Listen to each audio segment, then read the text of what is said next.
do not understand white supremacy, what it is, and how it works, everything else that you do understand will confuse you. In all of these 9 areas of activity, economics, education, entertainment, labor, law, politics, religion, sex, and war. Anywhere on the planet, minute by minute, day by day, all of the time, all of the time, all of the time. Good morning and welcome to the Counter Racist Show with Mr. Neely Fuller Jr. I am your co-host, Mr. Bobby. And we do thank you for being our guest this morning. Thank you very, very, very much, dear. A couple things crossed my mind, so I had to pause there. But let me get these numbers out of the way. We would love for you to be a participant in the show, so you know the numbers to call. For those new, the number is 516-453-9921. When you call that number, if you have something to say or a brief comment or question, just push the number 1 button and you will get in line. And when your time is recognized, please give your name, by the way, to the call screener. And when your name is called, then you can speak with Mr. Fuller. If you're a first-time caller, do the same thing, but make sure that you give your name to the call screener so I can properly give you an introduction. Okay. You can also contact Mr. Fuller through my website, or rather through my Gmail, which is the numeral 7, Mr. Bobby, BOBBY @gmail.com. Now, I cannot promise you for sure that it will be read today, but I will send you a symbol that I give out and to let you know that I have it, and then it also goes in rotation. And when it comes up, I'll inform you of that. And lastly, you can go to, in the chat room, just go to blogtalkradio.com, and you want to click on where it says, I was going to say shows, but you want to click on that point right there where it says programs, and then when you click that, then you want the Produce Justice show. You click that on, and then a box becomes available for you to join the chat room, and you can do that. Now, here's the thing. When you join in the chat room, please, ma'am, please, sir, do not ask me a question to ask Mr. Fuller from the chat room. Yeah, that's what the Gmail is for, and that is what is the call number is for. But occasionally I will select something interesting in the chat and address it with Mr. Fuller, and then we'll go on from there. Now, in order to avoid confusion, let me say this. I was given some information about Mr. Fuller being on the Carl Nelson show, and I blasted it that it would be Friday. And I found out that that was not the case. There was a issue with the source, not on Produce Justice, but on the source, and some incorrect information was given. And so I just found out that Mr. Fuller's show, he was on Thursday, which he originally is on Thursdays. But I think that's been worked out, and that we at Produce Justice show, ProduceJustice.com, will have it up as soon as they get all the glitches out of it, so that you can hear the interview that Mr. Fuller had with Carl Nelson. From what I understand, it's not on our website yet, but it will be up so that you can hear the interview. Now, I did hear the interview myself. Matter of fact, I heard it yesterday and replayed it again. So it is on there, but we are going to have it at ProduceJustice.com when we get all the situations straightened out, and that is to cut down on confusion. Now, someone asked a question last week about the books. We were told, or I was told, and Mr. Fuller and I were told today, that all the books are in. The shipment came in, so all the books are in, so you can go to producejustice.com to get all the books and materials right there. That's at producejustice.com. So I apologize for any confusion that I may have caused for people looking, for the Mr. Fuller on Friday, but that's been worked out, and hopefully we won't run into that again. But I felt that I owed you an apology for those who religiously follow Mr. Fuller and all that goes along with that. So I'm asking you humbly, please, to accept my apology for that information that I gave out that was incorrect. But we got that straightened out to cut down on confusion. Okay, that is out of the way. Now, let's see here. Oh, yes. Again, all the things that Mr. Fuller is going to discuss today will be from the book. And the book is the United Independent Compensatory Code System Concept, which you can get at producejustice.com. That's producejustice.com. And all of them are in. All righty. So now, all that is out of the way. Let me start off by saying this. Good morning, Mr. Fuller, and how are you? Good morning. I'm still learning. Yes, sir. All right. Now, we have a segment that we entitled The Thoughts and Expressions on the Mind of Neely Fuller, Jr. Mr. Fuller, today being the 20th of June, 2023, what is on your mind this morning? Well, yesterday, and everybody was talking about Juneteenth, and I was thinking about that, and I was thinking about it yesterday, and I was trying to observe as much as I possibly could, electronically, mostly, what was going on, looking at television, different stations, listening to different radio stations, and making connections in that regard to find out what was going on June the 10th. Juneteenth.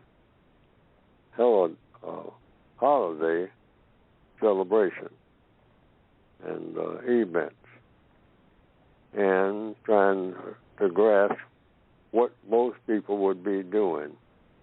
And I heard a lot of interesting discussions, and but also I heard some things that were happening that should not have been happening. I understand that at one event, a great number of people were shot.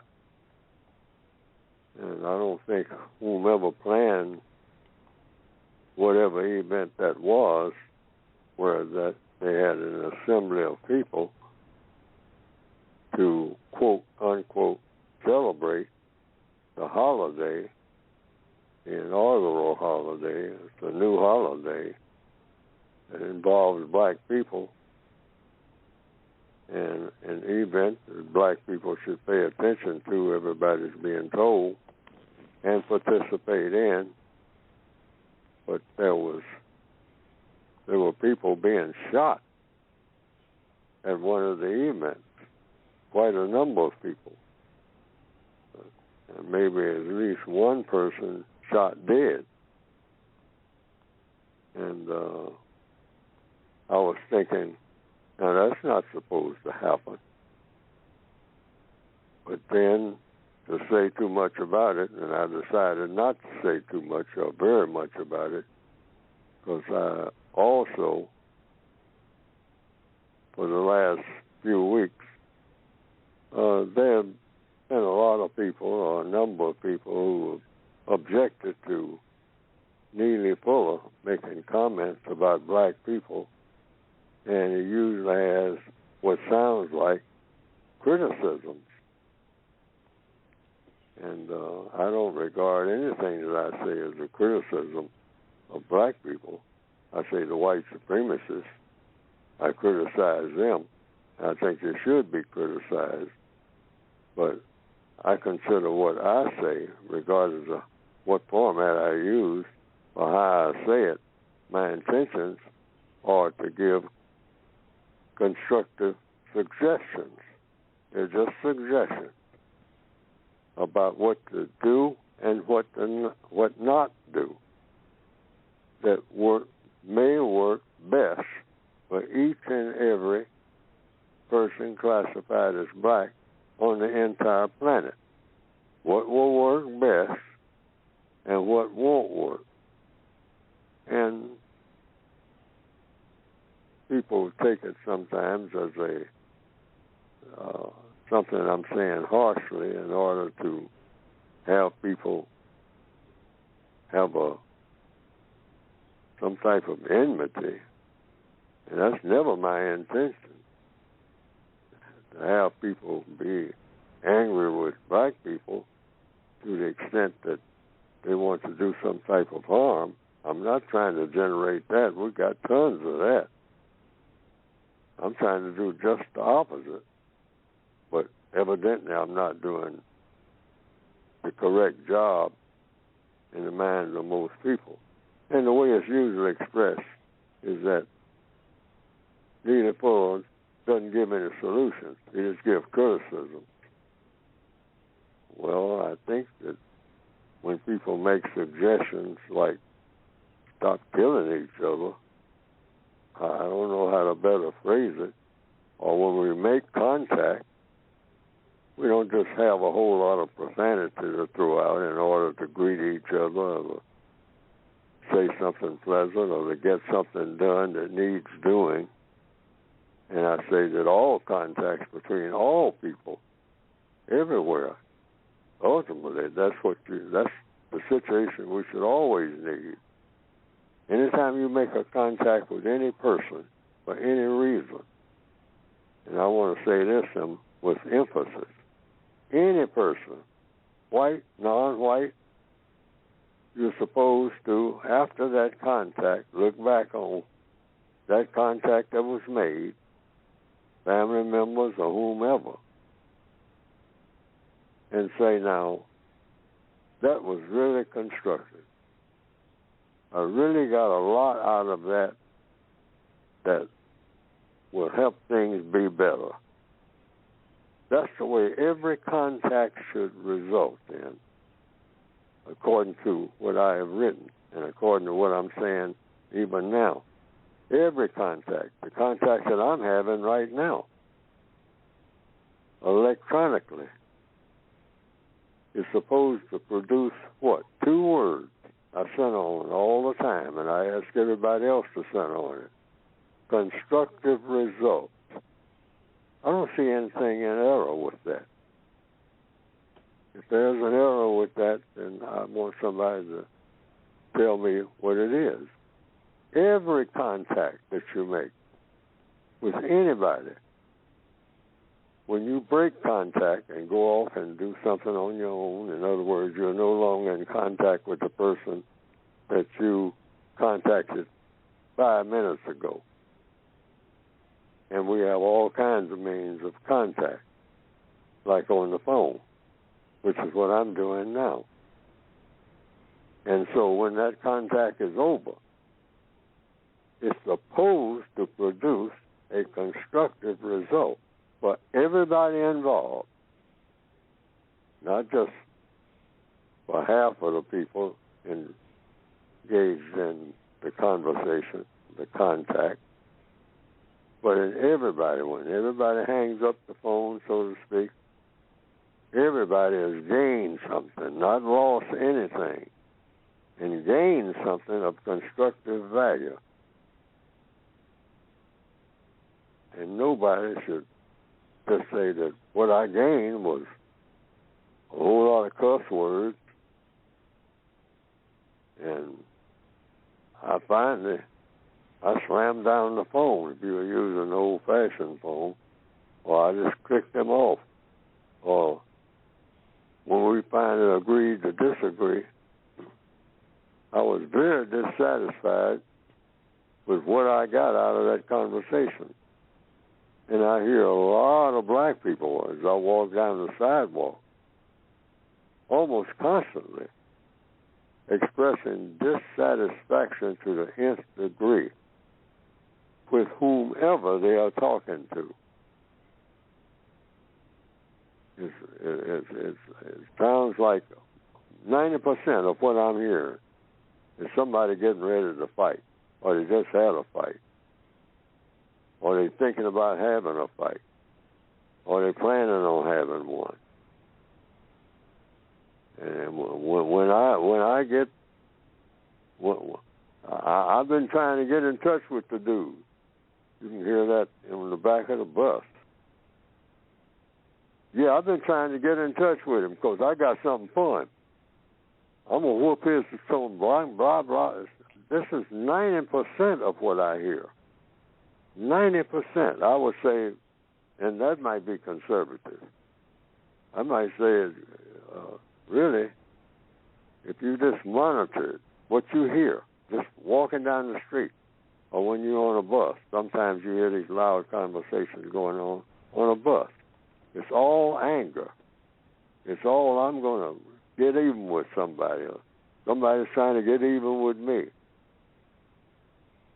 And girl, I didn't mean no harm when I told her that, but she got all up in my face. And I told her, don't be getting up in my face like that.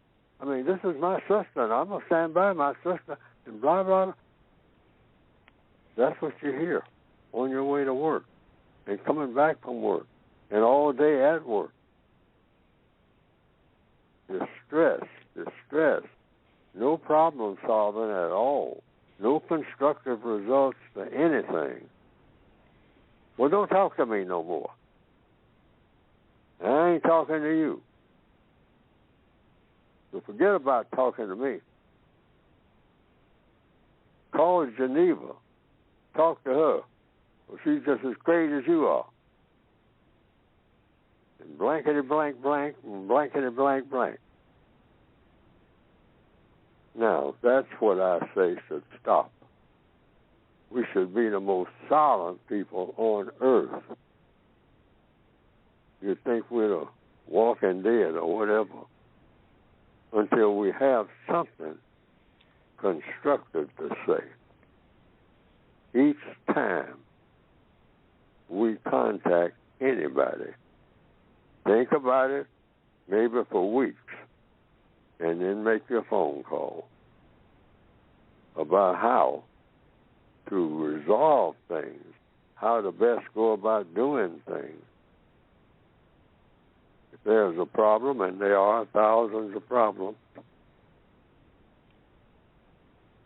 and how to talk to each other without criticizing.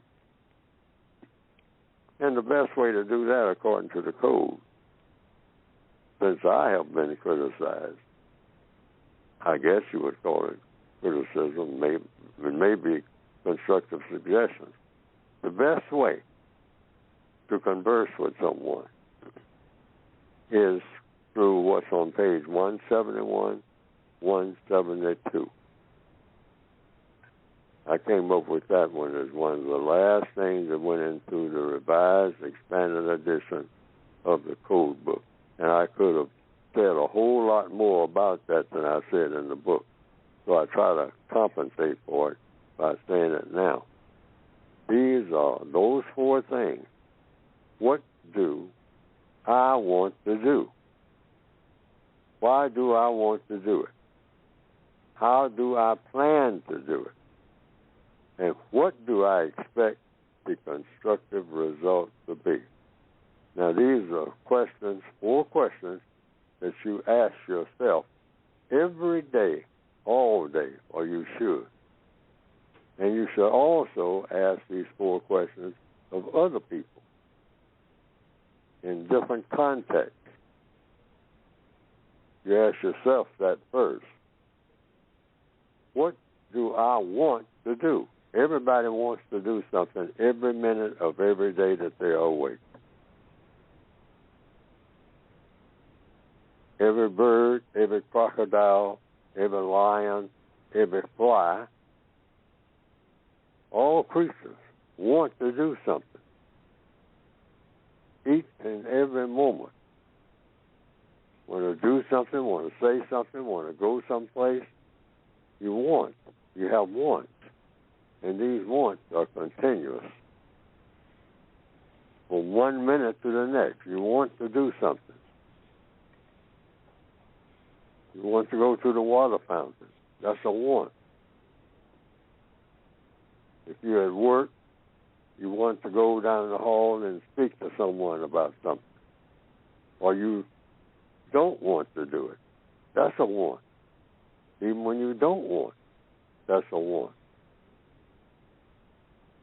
So the best way to converse with another person, stay away from statements and ask a question. And those 4 questions should be, what do you want to do? Or what do you want me to do? Why do you want me to do it? How do you plan for me to do it? This is something you want me to do. What's your plan? Because I don't have a plan for what you want me to do, most likely. So you have to tell me what the plan is. And then the 4th question, that's the bottom line. That's the one that really calls for a lot of thought. What do you expect the constructive result to be? And I want to emphasize again, those 4 questions should be on everybody's mind right this minute, everywhere on the planet, because everybody wants something every minute. And this applies to everyone on the planet right this minute, regardless of who you are or where you are. If you're awake, it's something you want done.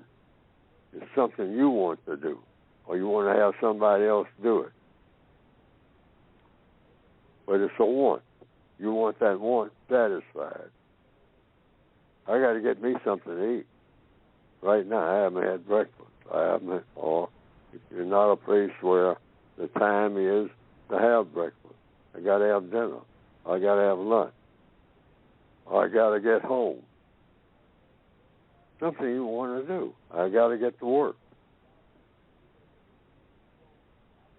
So that's the best way, since I'm talking about contact with people.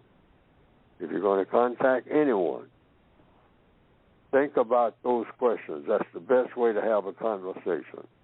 Those 4 questions will always, without fail, haven't failed so far with me, when I use it, when I remember to use it, in interacting with anybody. I haven't used it enough. It hasn't even caught on with me yet. Sometimes I have a whole conversation with somebody, and I fail to ask those 4 questions. When those are the key, those 4 questions will unlock the door to everything. Just those 4. Without doing anything else. A few times I've tried it, and I should be using it every time since I'm talking about it now. But it hadn't caught on with me. I realized that yesterday.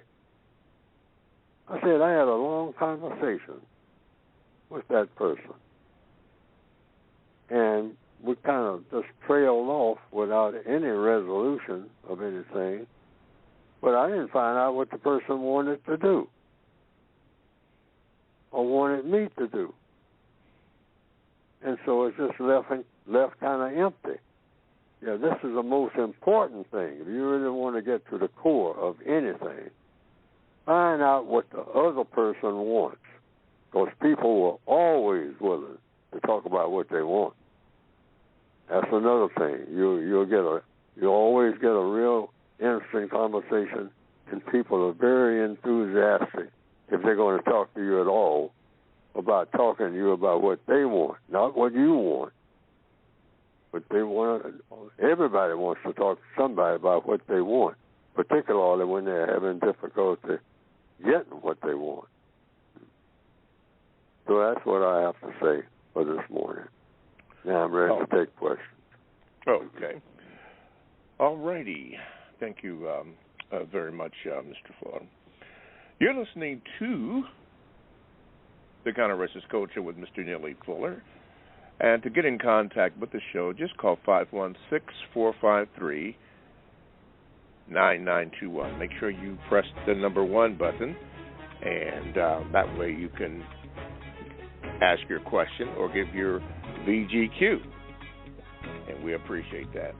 The books and materials that Mr. Fuller talks about can be obtained by going to producejustice.com. That is producejustice.com. And the book is the United Independent Compensatory Code System Concept. That's what you want to get. And it is now, all the books are in stock, and you can get that by going to that website. All righty. Thank you very, very much. Okay, Mr. Fuller, a lady asked you a question that I don't know, we ran out of time, but the question was, you had mentioned that we are prisoners of war, or we are in a prison, and she wanted an explanation as to what did you mean that we are prisoners of war and that we are in a prison, or something to that effect. Yes. And it's explained in different places in the code book, the textbook workbook for victims, for thinking, speaking, and acting for victims of white supremacy. That's what it's for. I'm a victim of white supremacy. So I say, as a victim of white supremacy, we are at war, and we are prisoners of war. And when were we taken into captivity? That's a question. Black people, I say, are prisoners of war right now. Every last black person on the planet Earth is a prisoner of war. If you've seen war movies and all like that, you probably have learned a little bit about what a prisoner is of war. A prisoner of war is a person who is fighting on a battlefield or taken into captivity. The person may not even be a fighter, but somebody comes into their village, another tribe maybe, or soldiers that you've never seen before, or soldiers that you have seen before you told were coming because somebody told you you were at war. So people came through, and all down through history, people have done it, and they're doing it now, all over the planet somewhere. Coming through, people with guns or swords or something, and they're taking people into captivity. They're saying, now, you are now my prisoner, and you will do what I tell you to do. You're not going to do what you want to do until I release you, if I decide to, or until I decide to kill you. But you are now my prisoner. You are helpless.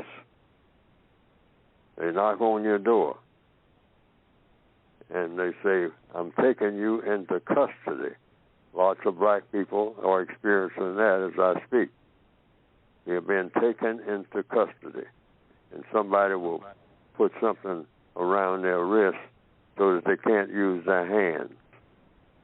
And you are now a prisoner. You're not able to use your hands. And people have to use their hands to do most of the things that they want done. Talking about, what do you want to do? Well, you're not going to do much of anything with your hands in what they call handcuffs. They're designed to cuff your hands, and cuff your hands means you're restrained, that you have very few options in what you're going to be able to do. And they might put something around your ankles so you can still move, but you have to move very slowly, and you definitely can't run. And they say you are now a prisoner. So that's what I mean when I say prisoner. Or you might not have anything around your hands at all, but you're just told that you're a prisoner. And they say, I'm not going to put any cuffs on you or around your wrists or around your ankles. I'm not going to chain you or anything, but I'm going to put you in circumstances where you can't go, where I don't want you to be. Yes, sir. You got to get my permission to go there. Okay. That's all it means.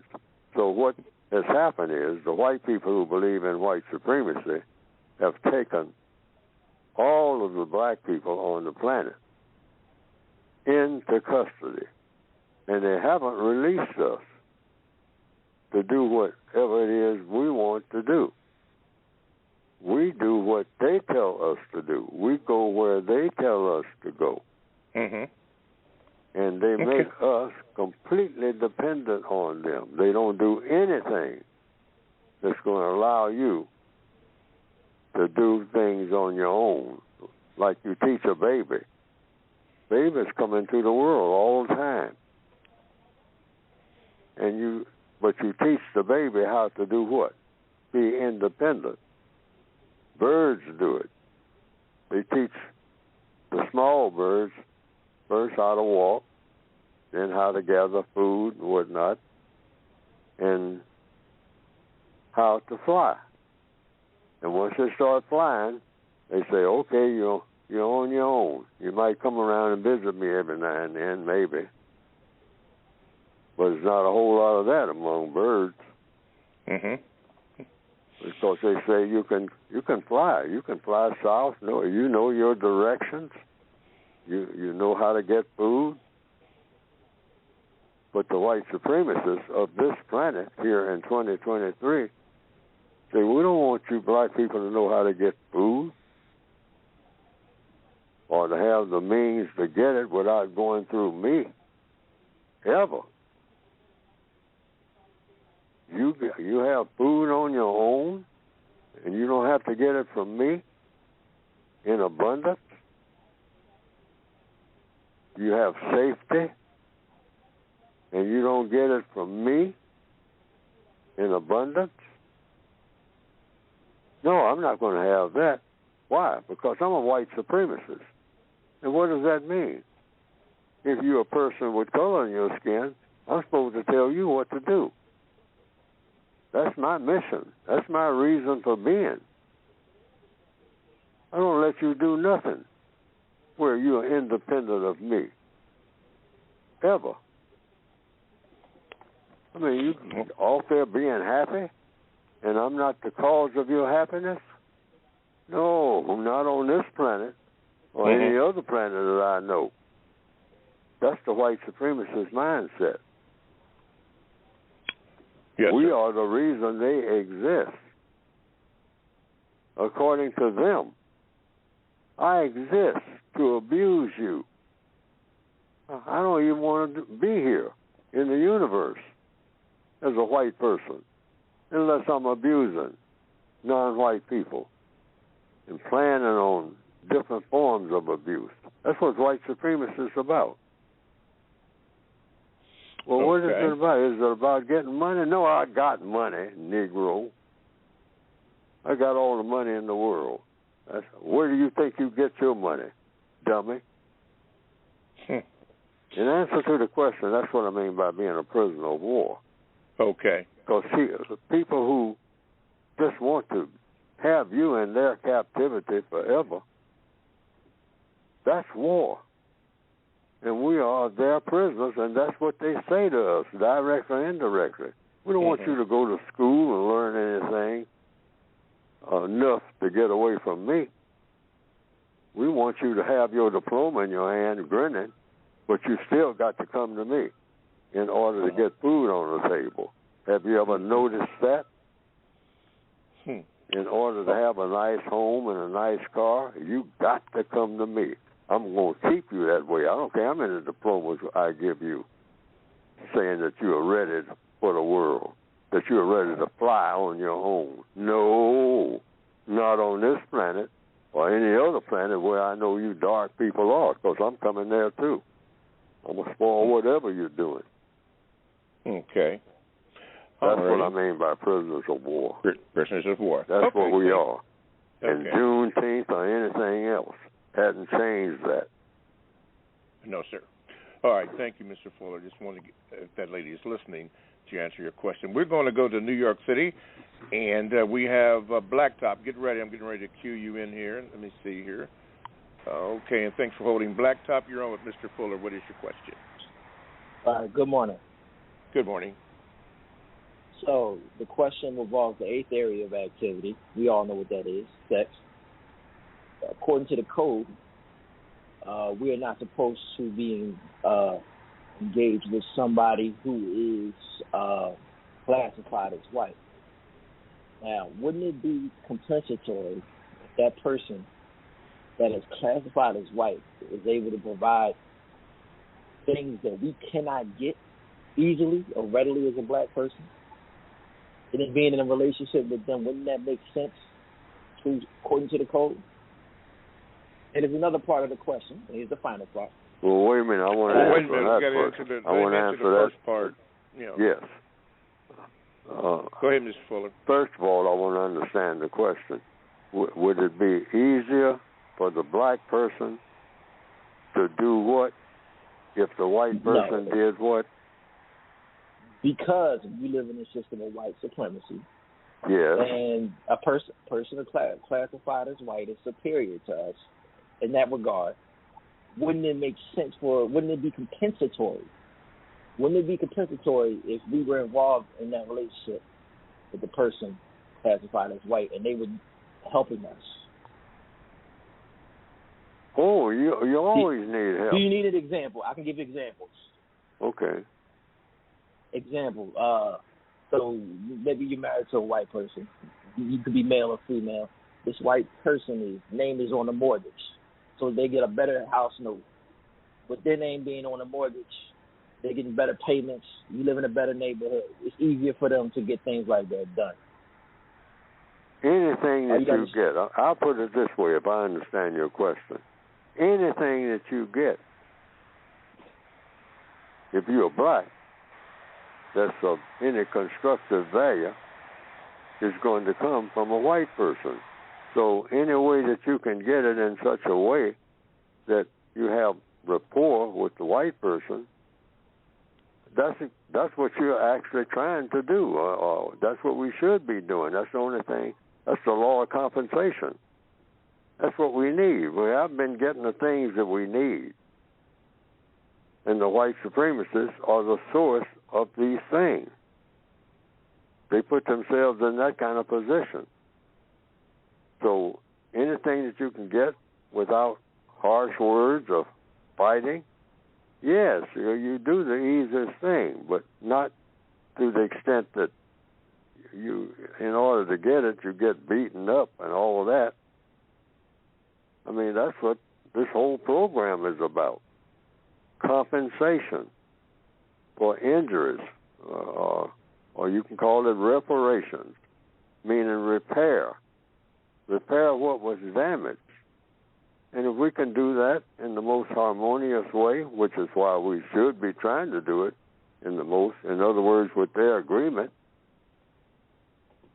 getting back to what I started out this program with, getting what we want and what we need that is of constructive value. What's the constructive result of what we want? And we should always ask for something constructive, not just drugs. Yeah, they'll give us that. They'll see to it that we get plenty of that. And they'll see to it that when we don't have food on the table, we'll have a gun. They'll see to it that we do that so we can kill each other, which is what we do when we get one, for the most part, or want to do. And we prove that every day, everywhere, all over the planet. But in answer to your question, yes, if white people say, look, I'm ready to do as Spike Lee would say, the right thing. So just tell me what you want, what you need, and I'll think about it. And if it's going to be of constructive value to you, I'm not going to provide you with no more drugs. That's not constructive. You're not going to get that. I'm going to hide that from you, so you can't get it. But anything that you need, like food, like education, like a decent house, like transportation, I'm going to see to it that I get these things for you. Because these are things that you need that can serve constructive purposes. In education, where you learn more about things that will solve your problems. That's the kind of education you need, not just a whole lot of talk and talk and talk, and sounds like you're learning something, but you're really not learning nothing that can really help you. Yes, I'm going to stop doing that, because that's what they do now. They teach black people a head full of stuff that's not going to help you do nothing, except maybe directly or indirectly get into bigger trouble than you're already in. Oh, okay. Before we go to Blacktop's second part of the question, hang on, Blacktop. There's a question that was raised, and since you mentioned this word, Mr. Fuller, you mentioned the word reparations. A question in the chat had this. The question is, I have heard black men justify interracial sex as a form of reparations. What do you think about that, Mr. Fuller? No. Okay. No. All right. That is damaging the black person even more. It's damaging the black person's mind. See, that's the first thing you want to do when you want to improve a person. You want to improve their minds, even when you're not improving their bodies.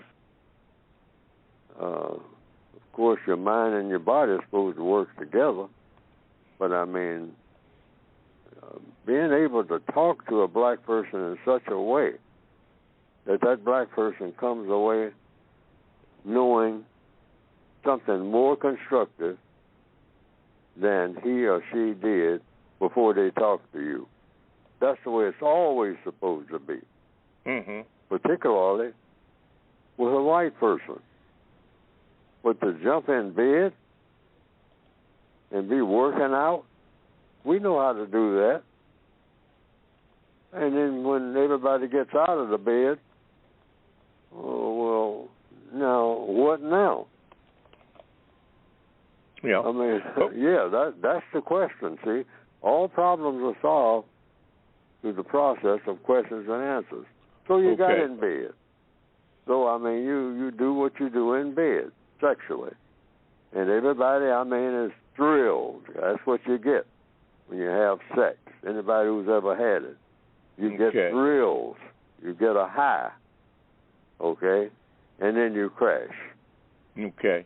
All right. Now, after the crash, now what? Can we communicate?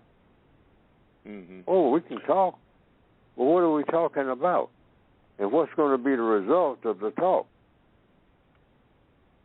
Now, we know the result of the sexual intercourse. So, been there, done that. All right. Now we're sitting on the side of the bed looking at each other. Now what? What's Act 2? That's Act 1. So you always think about, what do we do now? So you're supposed to be able to do a whole lot of things after the bed. But the white supremacists now are now in the position to say, I had sexual intercourse with you. Now get back in your cell. I'm free. I can go where I want to. You can't go nowhere except where the other white people let you go. Now, we can sneak around and get in bed and all like that. But after that, what can we do? Okay. Thank you, Mr. Fuller. You can do everything because you're still white.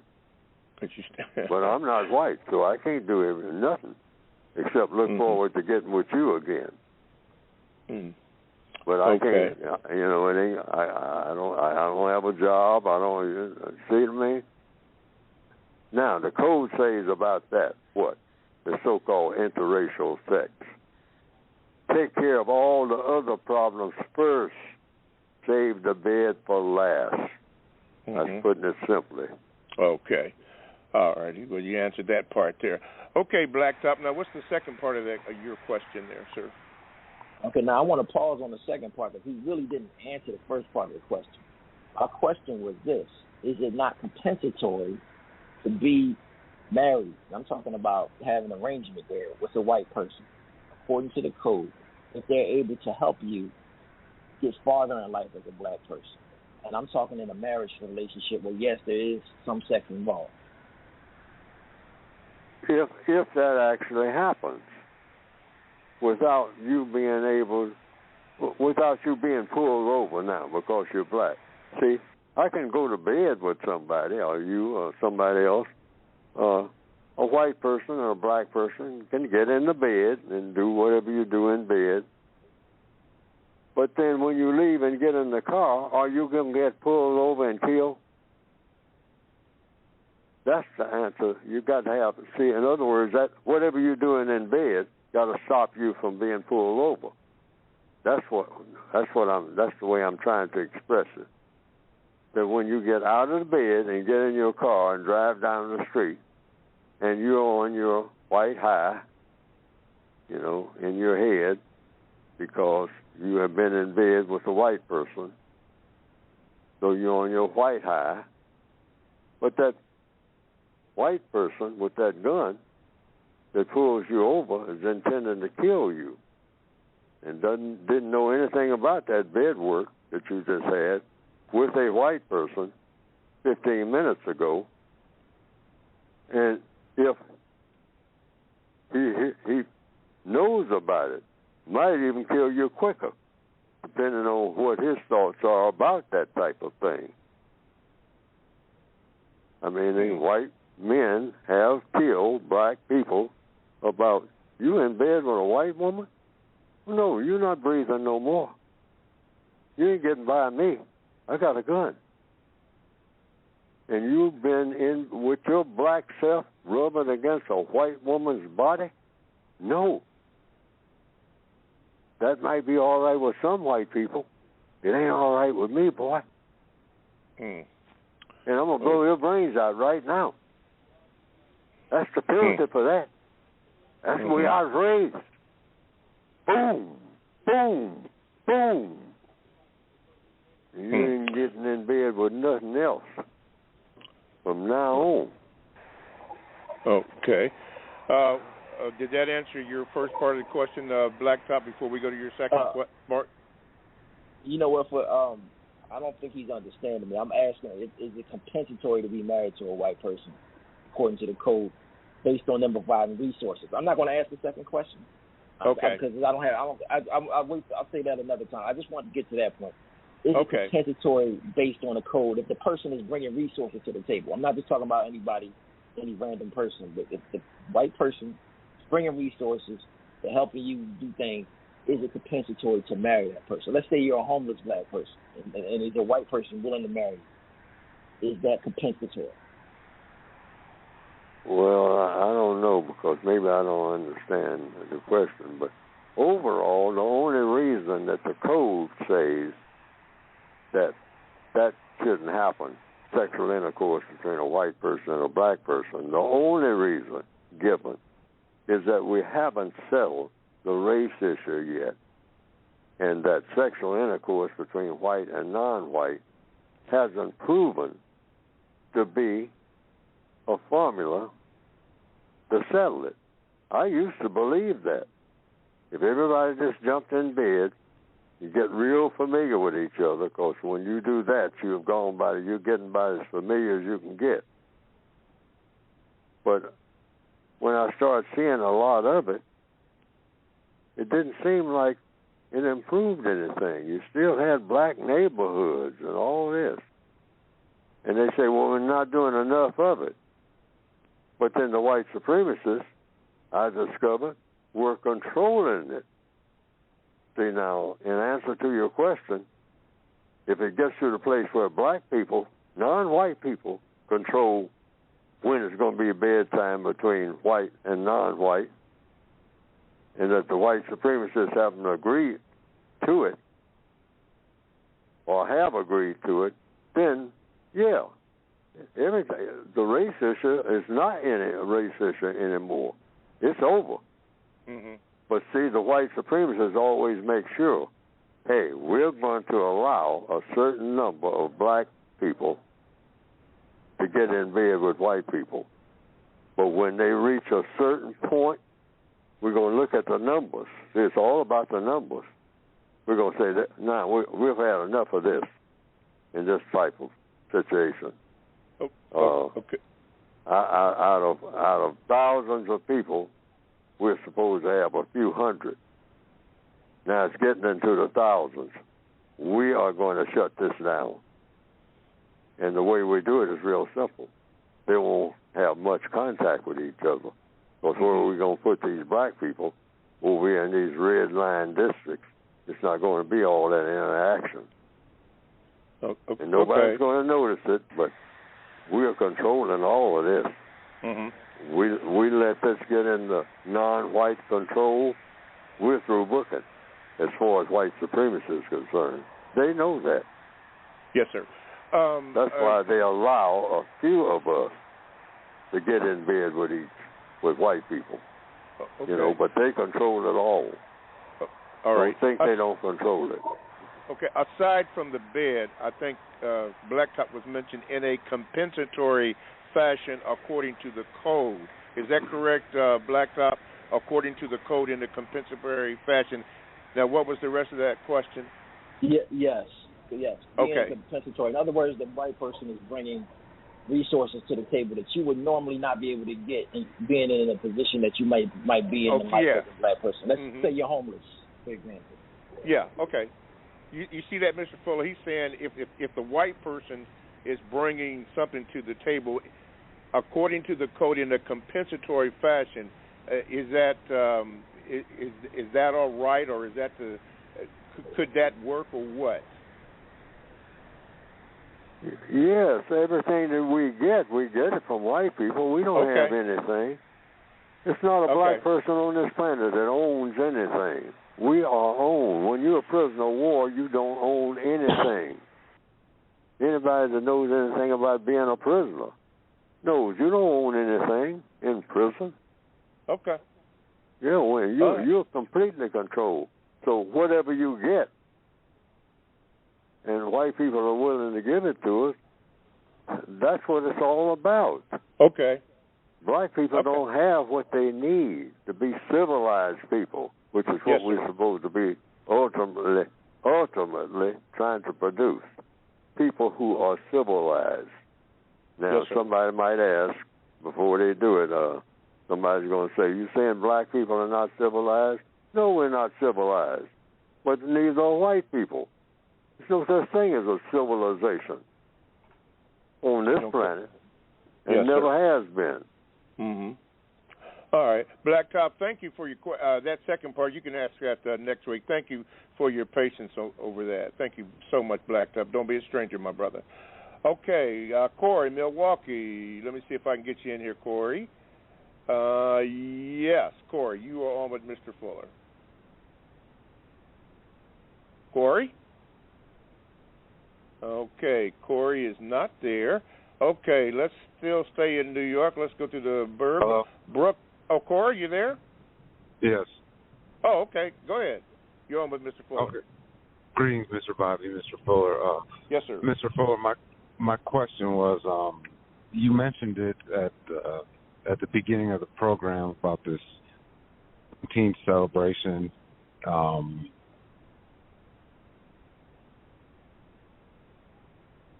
The end of it, 6 people were shot. So my question was, is it compensatory logic to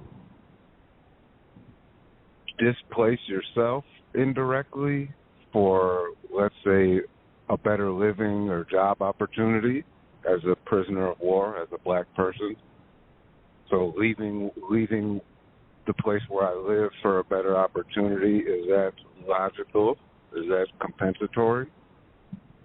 I don't understand the question. Ask that again there, Corey. I'm sorry. Okay, as a black person, if I live in a place as a where... black person, let's take it slowly. As a black person, what?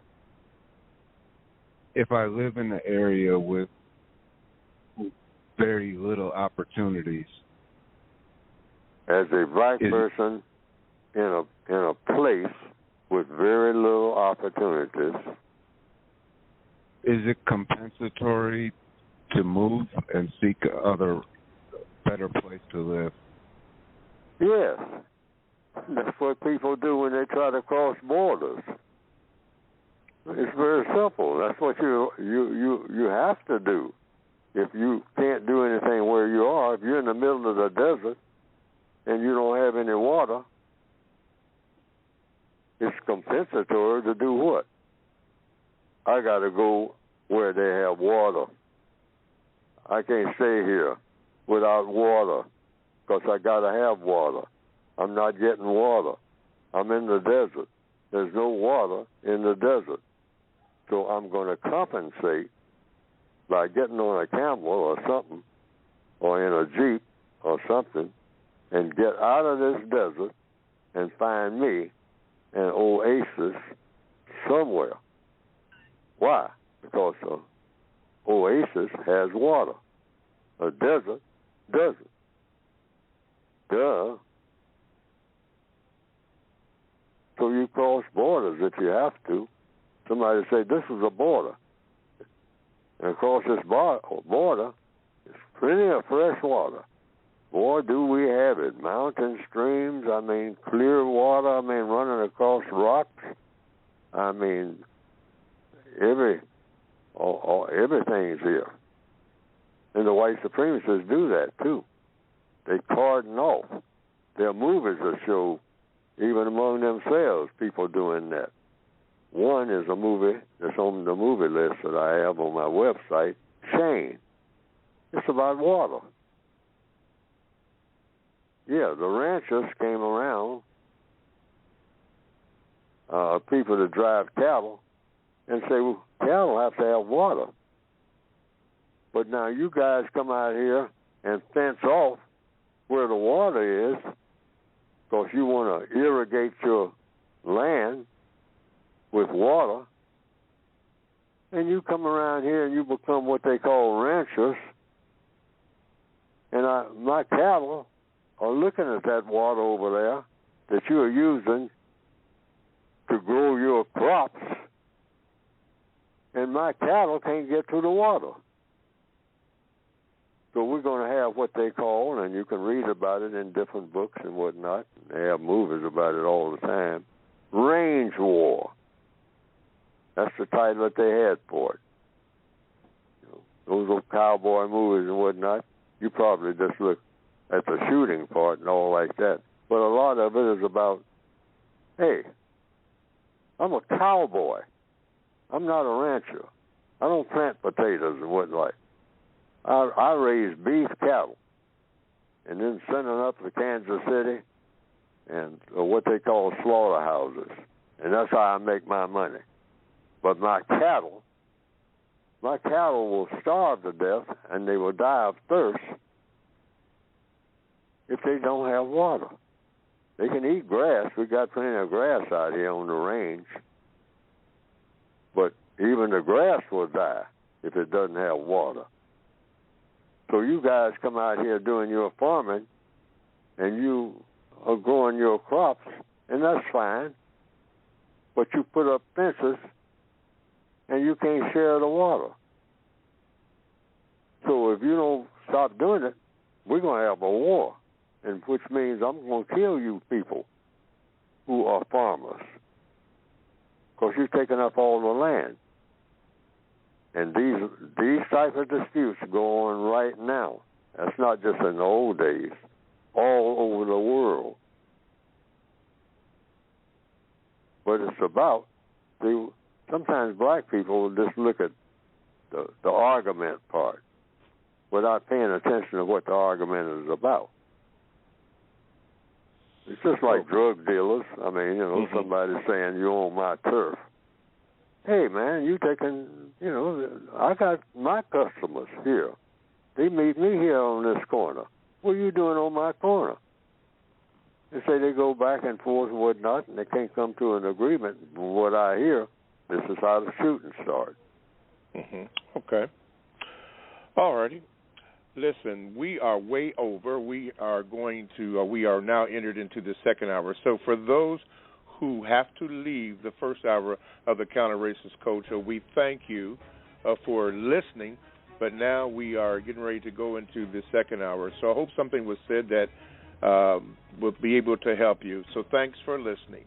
Don't forget, the books that you can get are at ProduceJustice.com, which I will address in the second hour. So with that, we'll say goodbye to the first hour, but we'll say hello and commence with the second hour in 5 seconds.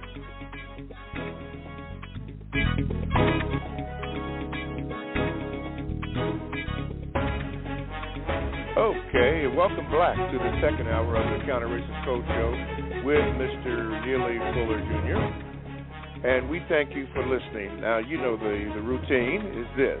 If you want to get in contact with the show, you know the number, 516-453-9921. Press the number 1 button and get in line, or you will get in line with your call or your comment. If you're a first-time caller, do the same thing, but just indicate to the call screener that you are a first-time caller, and we can take it from there. You can also join the chat room by going to blogtalkradio.com. You want to make sure that you click on programs. When you do that, then get up to the wow, come on, Mr. Bobby. You want to get on with the compensatory show with Mr. Fuller, and then you do that, and then the chat room becomes available for you to get in there, into the chat room. And then you can ask your questions, and there's a lot of good conversation in the chat room today. Yeah, you make sure you want to do that. Okay, and let's see. And then you can Gmail me at the numeral 7, Mr. Bobby, BOBBY, at gmail.com. The books are all in, and what is this, Jacoby 2, Kane 2. We were told this morning that the shipment did come in, and it is in. And now I'm going to assume, which is a very bad word, but since the shipment is in, that the original book that you wanted is contained in that shipment. So I was told that when they get it all ready and all up, that you can order the book online at ProduceJustice.com. That's ProduceJustice.com. You can get that book there. And if there's any change in that, someone will tell me, and then I will relay that information to you. Also, the replay of Mr. Fuller's interview with the Carl Nelson Show is also going to be up there in the process of arrangements that you can listen to that also on ProduceJustice.com. Okay, I think that's it, and I hope that answered your question, Jacoby 2K2 or J2K2. That sounds pretty good, J2K2. Okay, let's do this. Let's go. Man, New York is working today. Let's go to the borough of Brooklyn and Toussaint. Get ready, Toussaint. And we are there. Yes, you're on with Mr. Fuller. Go ahead, please. All righty. Good morning, Mr. Bobby. Good morning, Mr. Good morning, Fuller. sir. Can you guys hear me? Yes, sir. All righty. Mr. Fuller, my question today is about the area of activity known as entertainment. I wanted to ask, do you feel like music is something that can be counter-racist? And the reason why I ask is because I'm aware of the fact that the more successful you become within the system, the more of your audience that becomes suspected white supremacists. So I wanted to ask, one, if you can remember any artists that you've enjoyed listening to who you feel like made counter-racist entertainment. And two, do you think there's any such thing? You got to answer the first question first. All right, no problem. All right. According to the code, what is music? We'll always get the words straight first. there are two types of sound in the universe, just two, according to the code, which is supposed to be based on logic and evidence.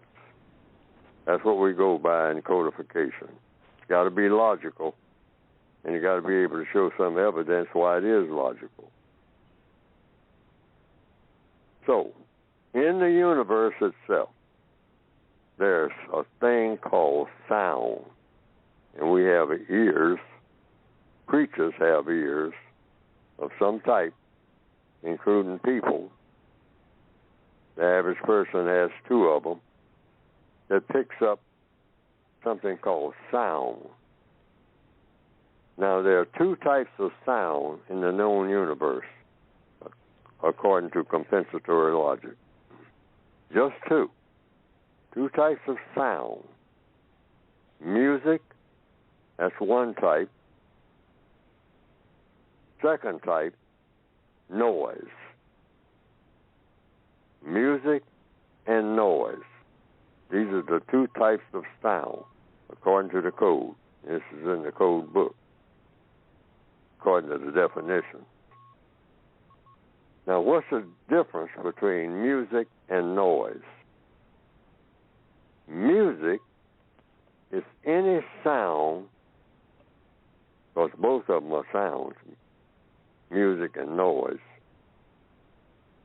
But what's the difference between music and noise? Music is any sound that a person or a creature hears that helps that person or that creature to do something of constructive value. Noise is a sound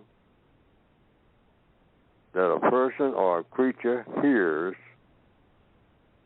that causes that person or helps that person or creature to do something that is non-constructive. I can say that again, but I won't. But if I have to, I will. And that's all you got to remember. And in answer to whether or not I have heard, that's an excellent question. Have I heard anything, anybody, or anything that helps me to think constructively? Yes. I've heard birds sing. And I've gotten constructive ideas about what to put in the book. Sometimes the sound of a waterfall. And I've been next to waterfalls. And I think about things that are constructive. And sometimes I don't think about anything much at all, which means I'm not thinking constructively. So sometimes even what is music, I can hear the same thing later on, and it's noise. Why? Because it doesn't help me to think constructively. I'm not thinking about anything constructive. So in answer to the question, there's just two types of sound. And you can tell the difference between one sound and another. Like I have written some of the best things that I have in the code book while listening to one of my favorite recordings, which is Frank Sinatra and a person named Joe Bean. I can listen to that record and write code very well. And there are other records that I don't listen to anymore because they don't inspire me. Something about the sound to think constructively. And they'll say, well, You listening to Frank Sinatra? That ain't black. No such thing as black sound. People call it that. You can call it that. You can say the sound has a core. It's just sound. And it's either music or noise, depending on how it affects you when you hear it. The sound of a car backfiring, that reminds me of what? Gunshot. And that's what I think about when I hear the backfire on a car. I immediately equate that with the sound of gunfire. Sometimes I've gotten the two mixed up. Not often, but the two mixed up, because cars don't backfire as much as they used to. But it's music and noise. They say that ain't black music. Ain't no such thing. See, we got to think on a grand scale. Black people got to come out of this narrow thinking. Narrow thinking means just what it says, narrow. I mean, not able to think beyond a baby taking 2 steps. See, babies want to improve their thinking. People want, real, what you call advanced thinkers, want to think about, I'm not only going to explore everything on this planet, I'm going to find out what's going on in every one of those stars out there that I see on a summer night. And I see 10 zillion of them. Now, the more you think at that type of level, the greater you are in thinking. And it's the same way when you say something like music. I mean, just get somewhere in a crowded basement and say, this is our black thing. No.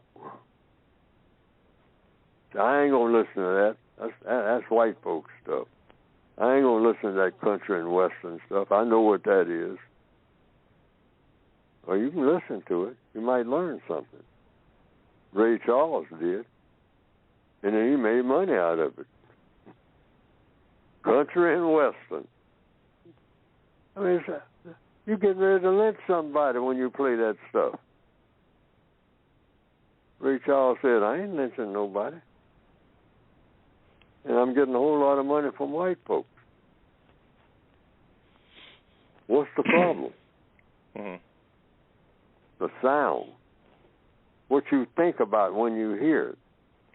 Now, a lot of people will hear certain things and they'll think about killing somebody who is black and go out and do it. Why? Because that's what they just heard. They got a mind full of that. And they listen to it all the time. You keep listening to something, you'll want to do something to the stuff you're listening to. Okay. All righty. Toussaint, that may answer the question. Uh-huh. What's your second question, Toussaint? Excuse me. Oh, yeah, no. You know what? Mr. Fuller has already said there was a song that he enjoyed saying, you can't help knowing you can always get help, but only in the way that you're going. And so my second question was going to be, right, my second question was going to be whether or not he's... That came from a record in the 1950s by Memphis Slim. I don't remember the title of the song or many of the lyrics. But in that on that record, that stuck with me immediately. As you go through life, you can't help knowing you can always get help, but only the way you're going. Okay. And that stuck in my mind, and I repeat it even on this air every now and then. And that came out of a blues song by Memphis Slim. Memphis Slim. Okay. Go ahead, Toussaint. What was your other question now? No, he already has answered it because I know for certain there's constructive music that he's heard before. Even the waterfalls, like he said. He answered it. All right. Thank you, Mr. sir. Bobby. Thank you for your call. Shout out to Brooklyn. Yeah, my aunt was in Brooklyn. Yeah, go Brooklyn. Okay, Mr. Fuller. My screen went blank here. Let me see if I can get it back here. This is from Mario.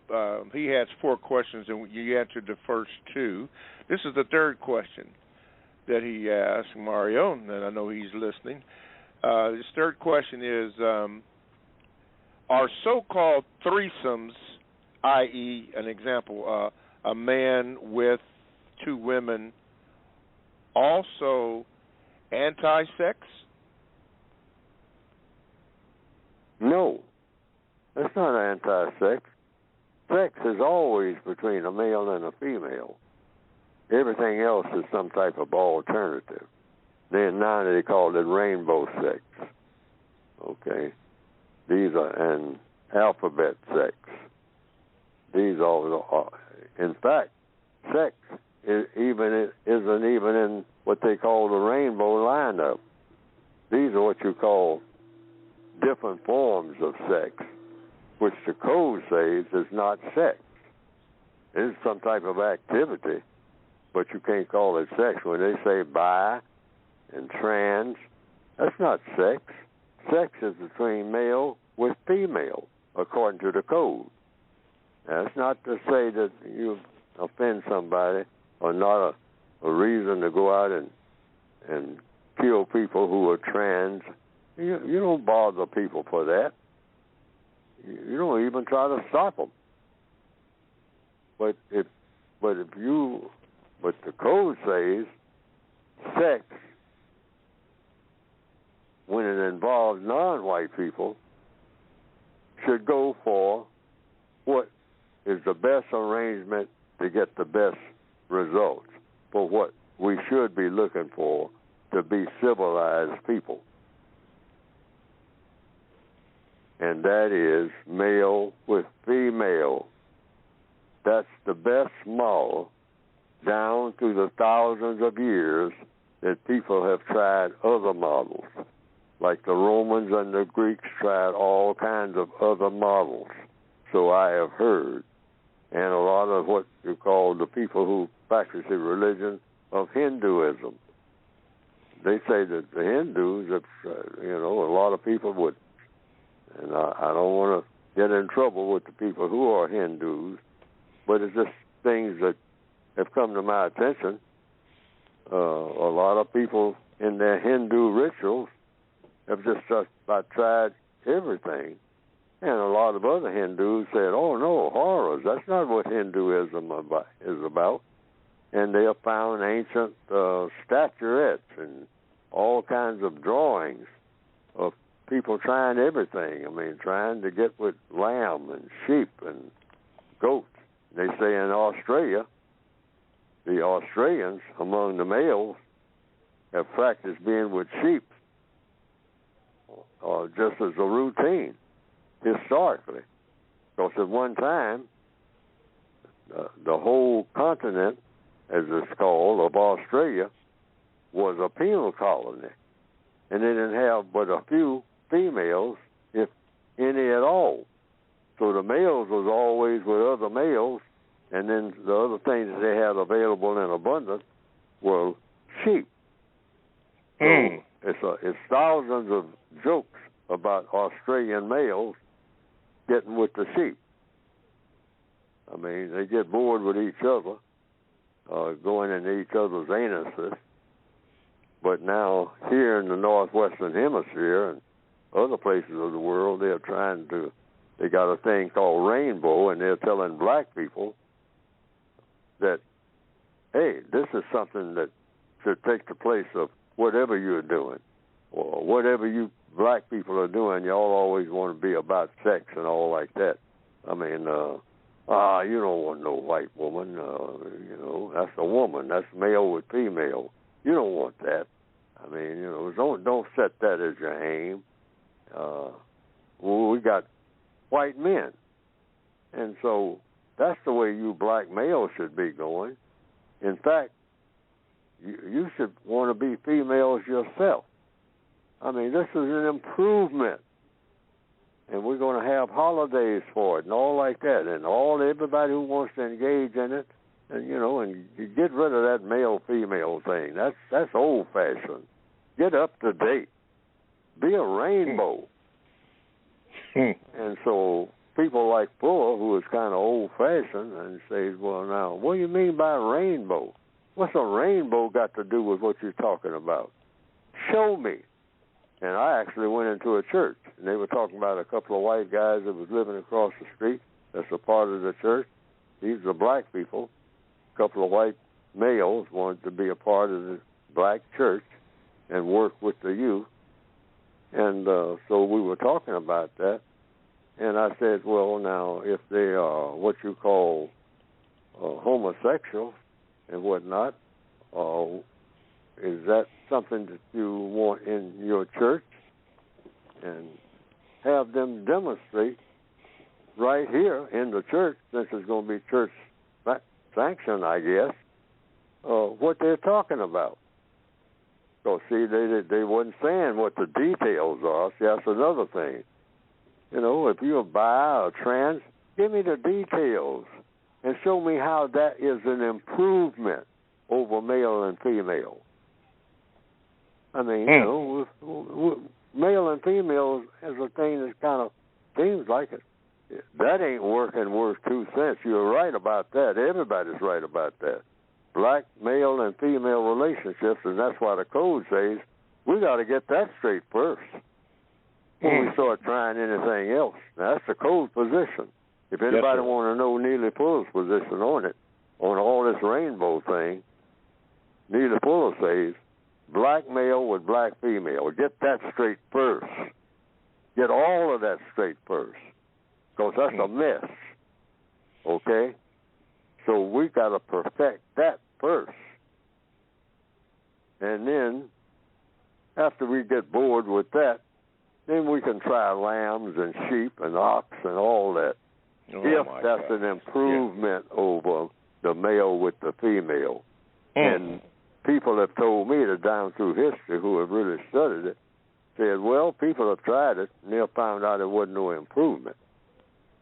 In fact, you come up with all kinds of creatures that don't look like much or nothing and don't act like much or nothing. You know, weird stuff. Yes, sir. And so don't try everything that you can do with your sex organ. And particularly have them pulled out or have a black female seal up her vagina with concrete, which is what a lot of the rainbow people are saying. You don't want that thing. That thing ain't good for nothing but bringing you a whole lot of misery, girl. Fill it up with cement. And then y'all find some, you know, then you find a partner who's also a female filled up with cement, and then y'all can just lay around and do whatever y'all want to do. But it'll reduce your problems. Because as long as you got that thing open, some male will want to get in it. And it's going to make trouble for you. See, and that's what the white supremacists are telling black people. And the code says, don't buy black people worldwide until you look in depth. Don't just jump out there and get in bed and start doing everything and anything and then wake up in the morning and say, what am I doing? And what for? And who's benefiting from all this? The white supremacists are now benefiting from it royally. And they were doing that right from the beginning. I don't touch on it enough, but who's listening? Yeah, maybe we'll have a program.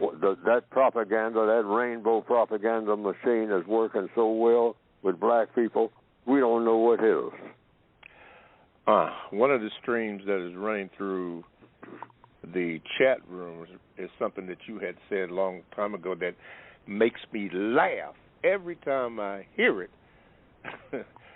Even now, before I say it, I'm laughing. But two of the chatters had mentioned, one of them mentioned that, and he laughed about it. He said, I told you that I love you, now get out. I don't know why that is so funny to me, but he did. But thanks to Justice Warrior, he said that the song was by Mark Murphy, and the name of the song was Why Don't You Do Right? Why Don't You Do Right by Mark Murphy. And in that song, I think that one of the lyrics is, I told you that I love you, now get out. Wow. Woo! Hey, get in the chat room. Go to blogtalkradio.com. And when you do that, you click on the Produce Justice Show, and then you want to get our other programs, then the Produce Justice Show, and then the chat room becomes available to you, and then you can check out the streams that are going on in the chat. Funny, funny, funny. All right, there's a person that let's see here. They ask you your name, but you didn't respond. So guess what we're going to do? We're going to go to Deontay, if I pronounced it correctly, in Detroit. Deontay, get ready. I'm getting ready to cue you in. Okay, Deontay, you're on with Mr. Fuller. What is your question? Good morning. Good morning. I wanted to ask two quick questions. The first question was, Mr. Neely Fuller Jr., why do you always describe your book as badly written? Poorly written? I think it's poorly written. That's my opinion of my own book. I glanced through my book, and referred to it and all like that. But I was just writing fast, for one thing, and trying to get somebody to type it up. I don't type. I do everything hand scribed, the old-fashioned way. And I don't even use cursive. I print, but I print fast, and that's how I write.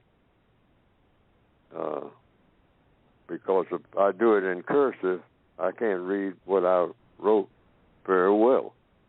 I can't read it because my hand isn't that steady or whatnot. But I can print, and all my notes and whatnot are in what you call the print type, using that style.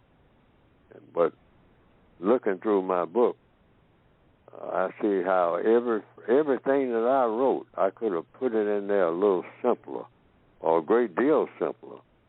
I say, I didn't need to write a half a page on this. I could have done this in 4 sentences and saved the reader some time and give them a whole lot better understanding, because I give myself a better understanding of what I wrote. But I didn't do that because I was trying to meet deadlines. My time is running out. I got so much I want to say. Tons of it. It just keeps coming. And on this program, I just say it in advance if I can, in the best clumsy way that I can, because I don't know how to talk on a podcast or on the radio. In fact, that Carl Nelson show that I did the other day, it was a disaster as far as Neely Fuller's input. I was a mess. See, I have to tell it like it is. It's not a criticism of Neely Fuller. It's an observation. This is business. It's not personal. And I'm trying to get other black people, hey, this is not personal. And it is personal, but it's not personal. We're trying to, or should be trying, to make the world not just a better place, make the world the way it ought to be in everything that you can name. Economics, education, entertainment, labor, law, politics, religion, sex, and war. And we don't want no more war at all of any kind. Drive-by shootings or Ukraine. Drumming up all that stuff for nothing. Because that's what it's really all about. It's going to kill a whole lot of people, and these are mostly white people killing each other. About what? About a whole lot of nothing. Like most wars are. Completely unnecessary. People can sit down and talk, and when they talk, just like I started off this program with, find out what people want and why they want it and how they plan to get it. And then the last part, what's going to be the result? Armageddon, they called it, was the war to end all wars. Did it? Nowhere close. Even when they were marching, when Johnny comes marching home again, hoorah, hoorah, having a parade about war, you don't have parades about war, even in commemoration of them. You don't have a parade about it. You go solemnly somewhere and think about it and try to think up ways of not having them again. You don't celebrate war, but they celebrate the so-called Civil War, which has never was nothing like that. There's never been a civil war ever. How are you going to have a civilized war? That's impossible. We need to pay attention to what we're hearing, what we're seeing, what you're listening at. All the heroes in every book is somebody with a gun or a sword. Yes. Okay. The heroes are people who are what you call now, what? First responders. A person that comes to put out the fire. When you hear them sirens, somebody coming to help, an ambulance. That's why people instinctively let the ambulance by. Mm-hmm. Okay. All right? I mean, most of it got some kind of little bit of sense. Let the ambulance by, folks. Why? Because somebody is in it, or somebody needs to be in it to get what? Constructive results. That's what. Yes. Lying there on the highway ain't getting no constructive result when you lying in the middle of the highway bleeding. You don't consider that, particularly if you're the person who's been hit. Okay. Hang on, Mr. Fuller. Hang on right there. You're listening to the Counter-Racist Code Show with Mr. Neely Fuller, Jr., and we thank you for listening. Now, to get in contact with the show, you know the numbers, 516-453-9921. And when you do that, press the number 1 button. Now, there's somebody that has pressed that button, but you didn't give the call screener your name. So I see the hand, but I don't see a name. Would you please do that? Or let the call screener know you don't want to give your name, and I can do it that way. But it helps if you give the call screener your name so that I can do that. I could introduce you to the show, and then you can ask Mr. Fuller your question. Let's see here. You can also contact the Mr. Fuller by my Gmail address, which is the numeral 7, Mr. Bobby, BOBBY @gmail.com. You can do that, and you can also join the chat room. There is an interesting question in the chat room, which we will get to after Deontay's question. All you have to do is go to blogtalkradio.com. You want to click on where it says programs. You do that, and then you click on the Produce Justice Show. You do that, and then the chat room becomes available to you. We're going to get ready to go back to Deontay, but I want you to keep this question in mind from the chat room. It's about how black men are incredibly hostile toward black women, and there are some statistics that the Rita 888 has graciously made me aware of, but we will address that after Deontay's second question. Okay, Darren, gotcha. Okay. All right, here we go. Let's see. Deontay, let's see, get you back for your second part of the question. Go ahead. Yeah, Mr. Bobby, the first time I called you, when you heard Detroit, you mentioned that you mentioned the word redlining. And then I just wanted to say, to your point, I had read in the book called The Color of Law where that was emphasized, like, in detail completely. But my second question is to Mr. Neely Fuller Jr., because I read your movie list and I watched some of the movies like Casablanca, and I listen to the program all the time. You quote a lot of stuff from the 40s, like jazz songs, movies, like stuff from your childhood. Could you just tell about the decade of the 1940s, like what you remember? Yes, 1940s, you're talking about the big ones. WW2. Also, in World War II, see, lots of things happen in the world during the 1940s in all the areas of activity. The 1940s were very volatile, but in the average small town, everything was so quiet in the Northwestern Hemisphere. I mean, you talk about small town boredom. In the 1940s, a small town, nothing, you might say nothing ever happened. I mean, everything was so boring. I mean, people were going crazy, okay? But on a world scale, everything was happening in the 1940s. And it was a highly volatile time, coming right out of the tail end of the late 1930s, and you might say the mid-1930s. What was happening then? The 1930s, the 1940s, you're talking about things that were happening that didn't look like, in many places, anything was happening. But in some places, everything was happening. So you had World War II in the 1940s.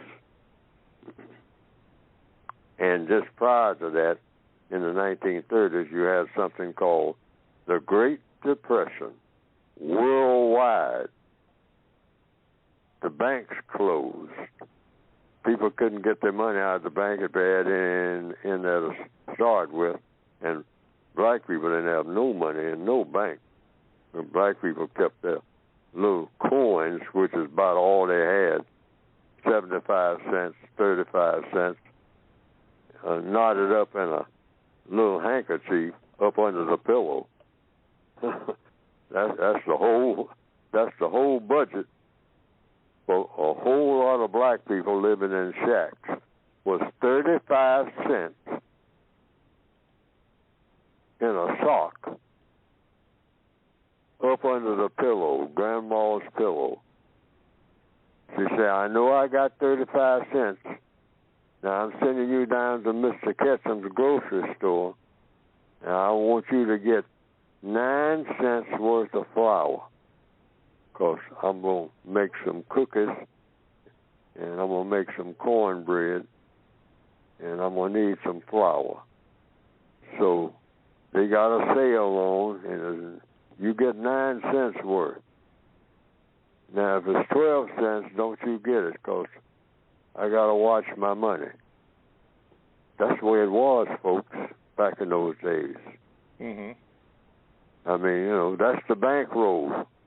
That's the family bankroll in the 1920s and 30s for black people. And we around here talking about Nike shoes and all like that, and I can't stand shoes. That's something you talked about having. All right, so you got generations of people that don't know nothing about that, but I was there, okay? I was there through the 30s and 40s. You're talking about now, there are some places in the world that are still like that, a whole lot of them. And a lot of black people in the Northwestern Hemisphere who think they know about hardship. We complain here. People all over the world, why do you think they're trying to get here? Because white people here made it real safe for themselves. That's the real reason. And which way did the white people go? Black people all over the world ask that. Why? Because that's where everything is. That's worth anything.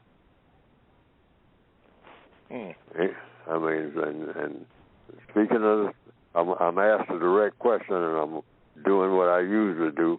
Get away from the question. Don't let me do that. Get back to the answer, Fuller. The 1930s and the 1940s and the movies that I talk about, mostly that's the center of it, because that's when the world started changing. one black lady used to say it right here in Washington, D.C., which is where I am.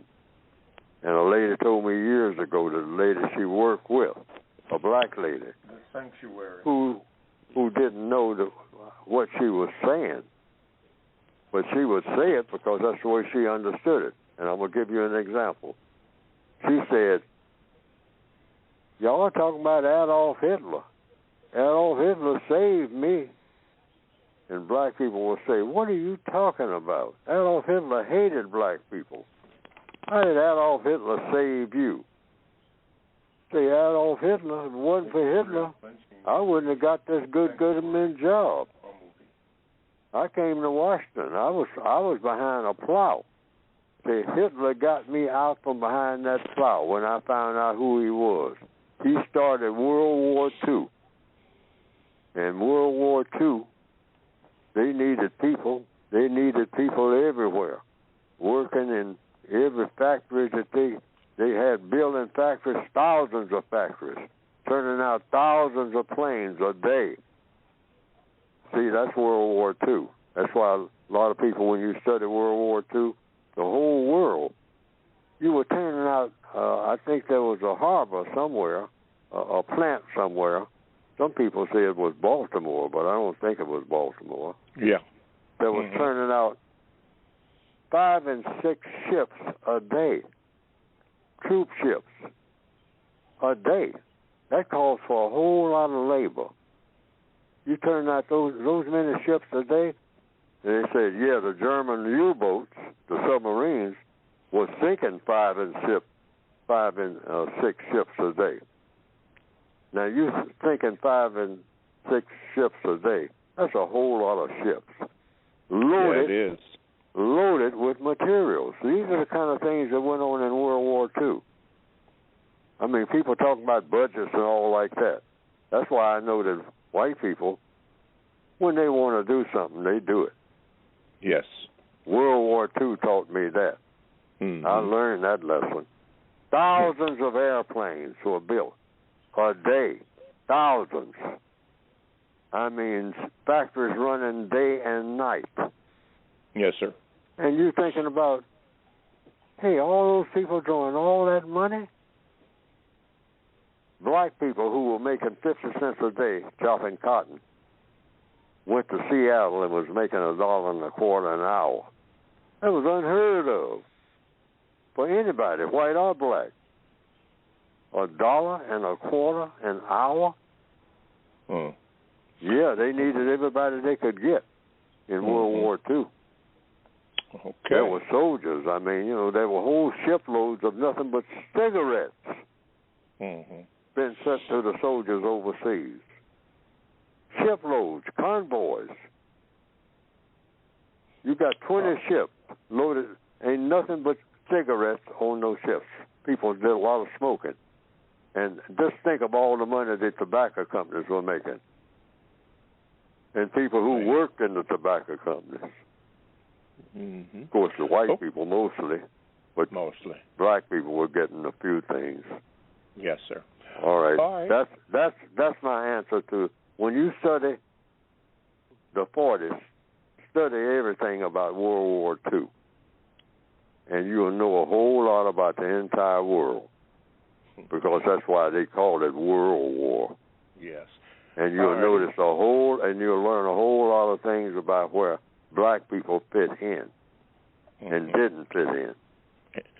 All right. Thank you, Mr. Fuller. Dante, and thank you. Listen, while you're in there, Dante, and checking that out about the 40s, that book that a lot of the callers or a lot of the people that are in the chat room is a good book, is Without Sanctuary. It gives you the history of lynching here. I have to caution you before you read it. It is very disturbing. So read it with caution, but it's accurate. Without Sanctuary. Before we go to the callers, give you some statistical data from Rita AAA.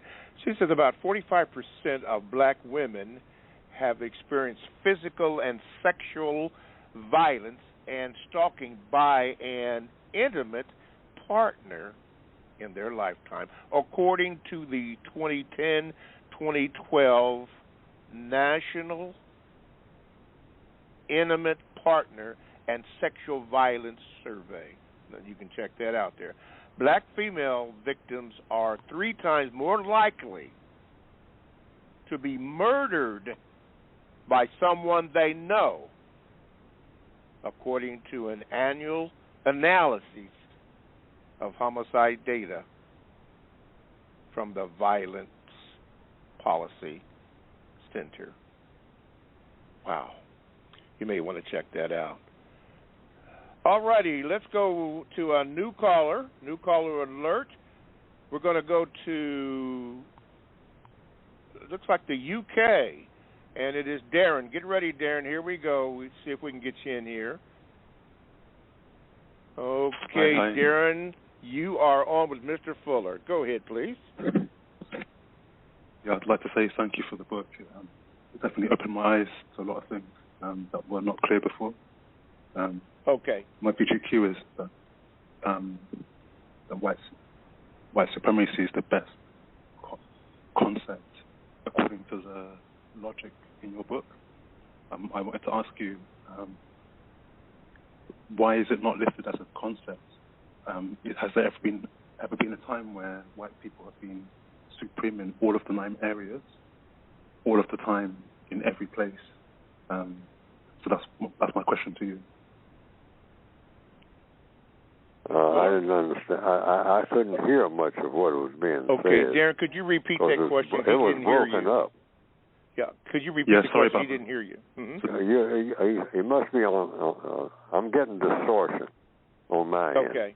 Yeah, my question is. So try to simplify the question, and maybe I can pick it up. Has there ever been a time where where white people have been supreme in all 9 areas, all of the time, everywhere? Or white people? I'm not talking about all white people now. I say the code book says the white supremacists, whomever they are people who have chosen to be white supremacists. That's a choice.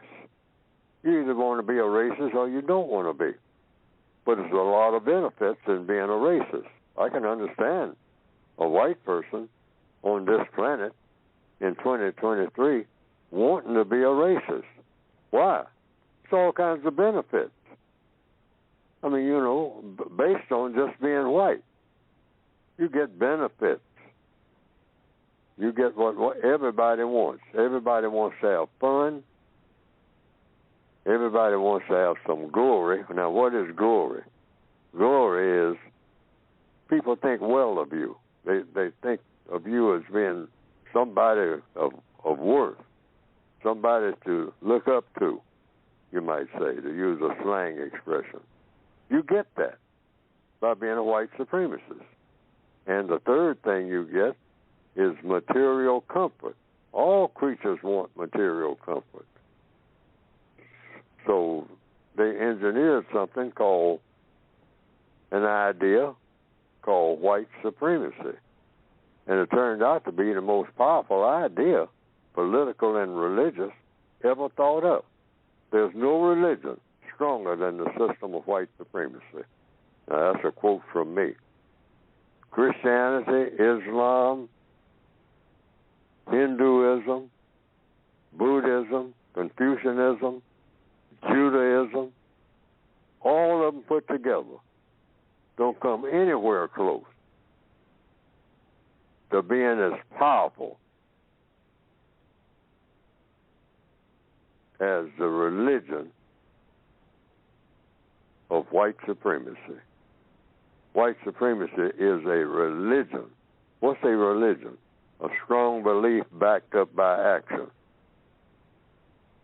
And if you study it and tell the truth, the white supremacists believe in what they are doing, and they back it up by action more than any other people of any other religion. Because that's what a religion is. You have a strong belief, but you just don't believe in what you believe in. You back it up by action the white supremacists do that better than anybody. When they say something, when they say something, that anybody can say anything. Like black people brag about being kings and queens and all that, and running this and running that, and being the smartest people in the world, and being the key to civilization. But black people don't do nothing to prove it. We don't do not one thing to prove it. The white supremacist said, I'm a white supremacist. And if you don't believe it, get in my way. Now, I don't care who you are. If you're black, get in my way and see what happens. I just don't talk to talk. I prove what I say, boy, gal. So get out of my way with your silly selves, because all of you put together don't know how to handle me. You ain't got an idea. You can handle each other, because I teach you how to do that. Because I handle you, all of you. But when I get tired of you all killing each other, I know how to stop that. These young black people run around here shooting up everybody and all like that. I know how to stop it when I get ready. And I'll stop it when I get ready. When you all start disturbing my sleep with it, with that foolishness you do over there in the ghetto, I'll put a stop to it when it disturbs me. But up until then, I made it. The only reason you're doing it is because I told you to do it, but you don't know that I told you. And I give you the means to do it. So you go to your little Juneteenth nonsense that I gave to you, and you kill each other while you're there, and I planned that. I put that in your mind long before you knew you were going to do it. I knew you were going to do it because I know how I trained you, darky. I trained you to kill each other. You don't even know that. You're so dumb. But I made you dumb, because I'm the only trainer you ever had. That's what white supremacy means. I know what a Negro is going to do long before he knows what he's going to do himself. Why? Because I make all his plans. He don't have a plan. All righty. Treat them like that. Okay. They said that in The Godfather, right in your face. A lady sitting in front of me when I saw The Godfather in a movie, a black lady, said what? When that scene in The Godfather said, we're going to sell the drugs, not to us white people, us Italians, definitely not in the Italian neighborhood. We're going to sell it to the dark people. They're nothing but animals anyway. Let them lose their souls. Now, when I saw that in the movie, because the scene wasn't prominent, it was kind of low-key, okay? And a black lady sitting in front of me in the movie said, oh, what did he say? I said, you heard it right. I spoke out in the movie to a stranger, a strange black lady. You know how black people from the old days, we used to talk in the movies. We used to talk back to the screen, really. Anybody who was around as long as I've been around, like the people up on the screen were real. Don't do that. And I was among the people who were doing that. You don't hear that very much now, if at all. When people react to a movie like they're talking to the screen. Now, I heard somebody did that in looking at the movie Cuckoo's Neck. I understand white people and black people exploded in that movie when that guy caught Nurse Ratched by the throat and was choking her to death. That the movie had built up that everybody could saw how evil she was. That everybody in the movie, now I never saw the movie on the screen except on TV.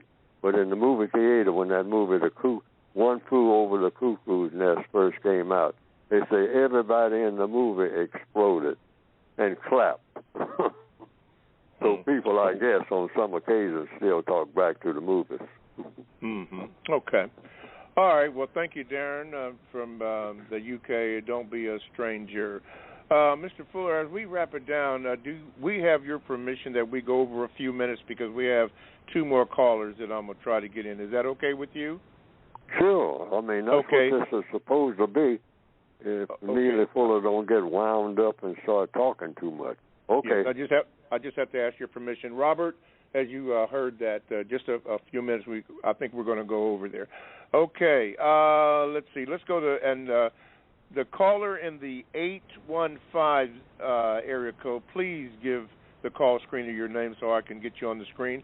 In the meantime, let's go to South Carolina and Wendell. Wendell, you are on with Mr. Fuller. What is your question? Wendell? Wendell going once? Wendell? Oh, yes, I'm here. My question is to Mr. Fuller is, if we're prisoners of war, and it's like whenever you get around white people, they want to talk to you about everything under the moon except for how black people are being treated. Nobody wants to solve that issue, seeing that. They want to talk to you about the football game, they want to talk to you about everything. But then if you start talking to them about the mistreatment that's going on to everybody else that's classified as non-white, now they got an issue with that. You know, you're on the radar for that. So, Mr. Fuller, my question to you is, I mean, what do we do? Because I'm trying to figure it out. We talk to white people. I'm going to answer according to the code. It goes to page 171, 172 again. Find out when you talk to anybody. Like I was talking to a Korean lady just the other day. All right, she walked up and just started talking to me. Find out what that person wants to talk about. That's to anybody, black or white. And all you want to do is make sure that you get something constructive out of that conversation. That's the aim. Not to get them to talk about race, because they ain't going to want to do that. That's a given. I mean, it's not going. If I was a white person, I don't want to talk to a black person ever about race.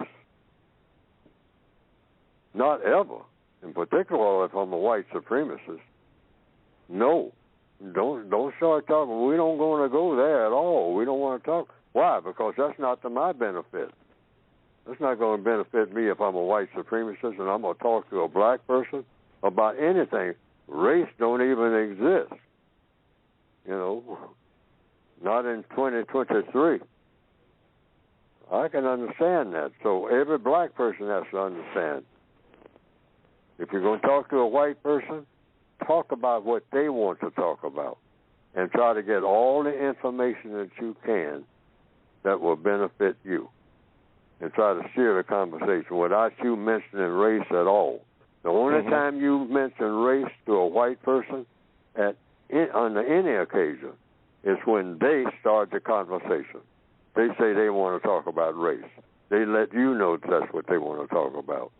No, that ain't going to work. I'm going to tell you that right now. Why? Because they ain't going to benefit from that. A white person is not going to benefit. Well, what's the benefit in talking to a black person about race, to a white person? Just stop and think. If I was white, I don't want to talk to you about race. Race? What's that? I don't even know what it is. I don't want to talk to you about nothing that has to do with racism. I ain't never heard of it. You know? I want to talk to a black person about what I want to talk about. So you just find out what they want to talk about, and you do the listening. And you ask the questions, all right, that will benefit you, because white people know a whole lot of answers to a whole lot of questions, even the dumbest of white people. Because even the dumbest of white people know a lot that you don't know, that you need to know. Why? Dumb white people talk to smart white people, all right? That's how they don't become dumb, okay?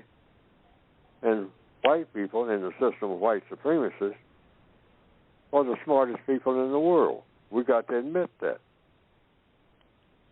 they have seen to it. They have guaranteed that they are that. You can't run the world and have everybody trying to catch up with you by being dumb, by being ignorant. The white supremacists study everything. That's how you become smart, not just one or two things.